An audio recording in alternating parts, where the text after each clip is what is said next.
expensive, and that's all right. But I think, why not legalization? What are the problems? Well, probably this would come. And then it would be, as far as the question of children, it would be available, it would be restricted to people below age 18 or something.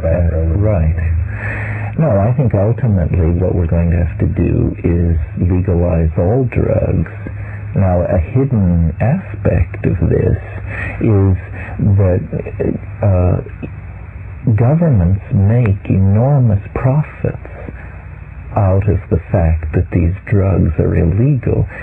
A harmless drug like cannabis, the interdiction, eradication, and the mafias which move it are all spun into government policy. I mean, governments have always been, and continue to this day to be, the major purveyors of drugs worldwide. So really, another factor mitigating the drive to legalize cannabis is where then would the CIA obtain, it would eat into its ability to finance the various rebel armies, front organizations.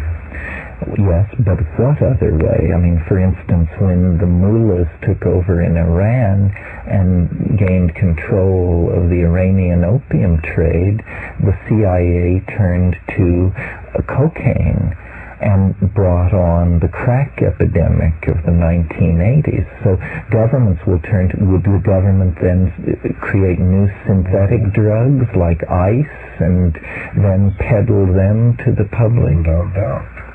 Well, this is just something to realize that governments, you see, wrap themselves in a mantle of righteousness and tell us just say no.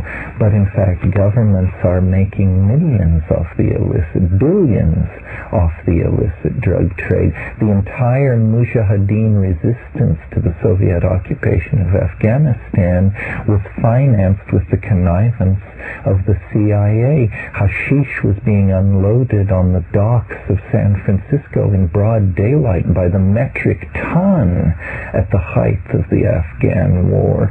We've never been able to get Afghani hash of such quality as we were able to get during the period when the CIA was keen that we buy it so that they could finance the armed resistance to the Soviet occupation. And the day the Russians left, the hashish market in Northern California collapsed catastrophically and has never been able to build itself back to previous levels. Well, Jones has said, the more it's organized, the easier it is to steal.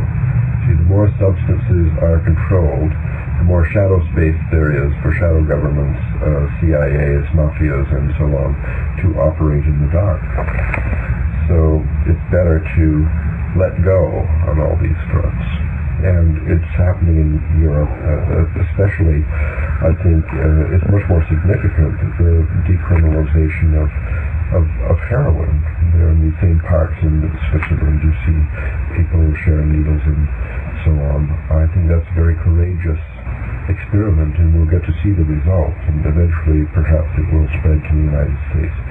But you wouldn't suggest that we make heroin so legal that you can flip open Time magazine to a color ad that says, "What's missing in your life? Heroin, the drug of choice of the chic young set." This is not what we want. That would perhaps not be worse than what we've got now. I think that I feel as badly about tobacco as I do of many of these other things. It's extremely toxic material in society, but simply making it illegal just creates this huge shadow trade where it's out of control, and people have to experiment in order to find out what it is. Instead of the ad in Time magazine would without doubt say this material is harmful to your health. The Surgeon General has found that shooting heroin is harmful to your health. Liable to be very addicting after a single experience.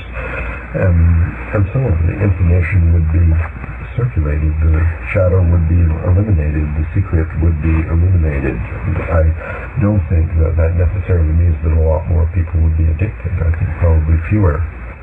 Well, the drug issue brings up the question of whether societies should organize themselves along the assumption that citizens are adults or children. And if you view citizens as children, well, then you have to keep various things out of their hands.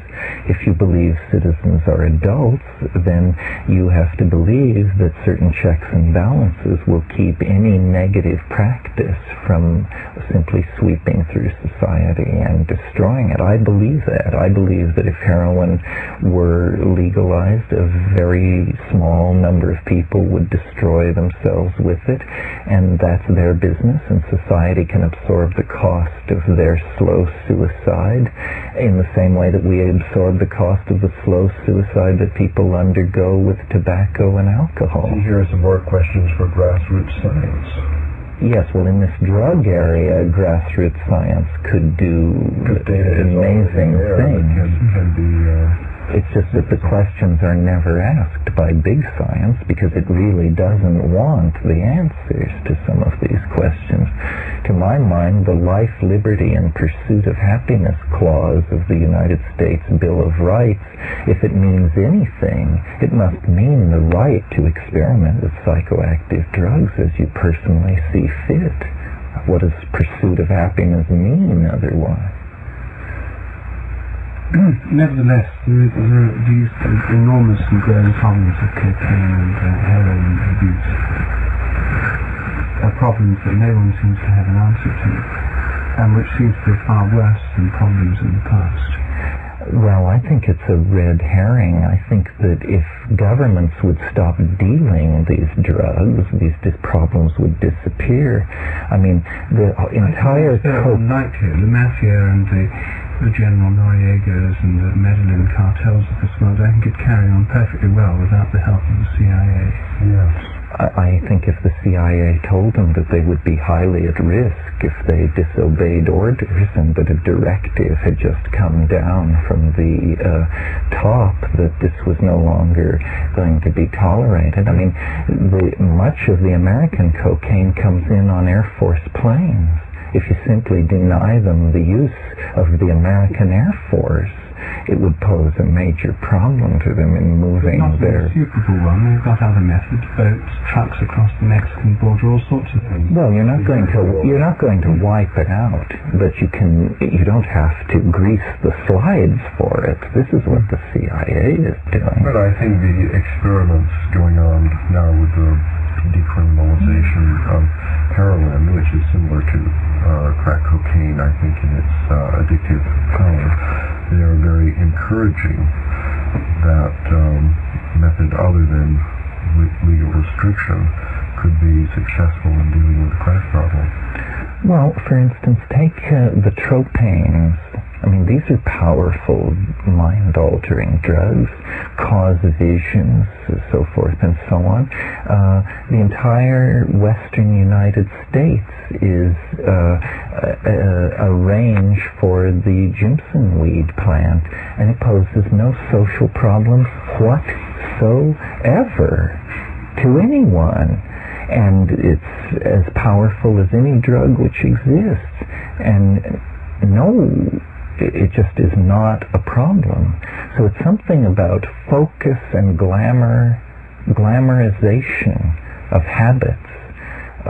There are a number of examples like this, opium poppies, for example. The garden here at Esalen has a wonderful stand of opium poppies. This is not doing anybody any harm, and I don't see people availing themselves of the raw opium which is being shed copiously just 3 steps off the path as you walk to the dining room. It's actually the legal restraint that raises the price that creates this economic attraction for the illegal substances. So the legal restraints actually create the opposite effect than they're designed for. Yes, hemp was a major crop in this country up until the 1930s, and it was not discontinued because of the drug potential, but because it posed problems for those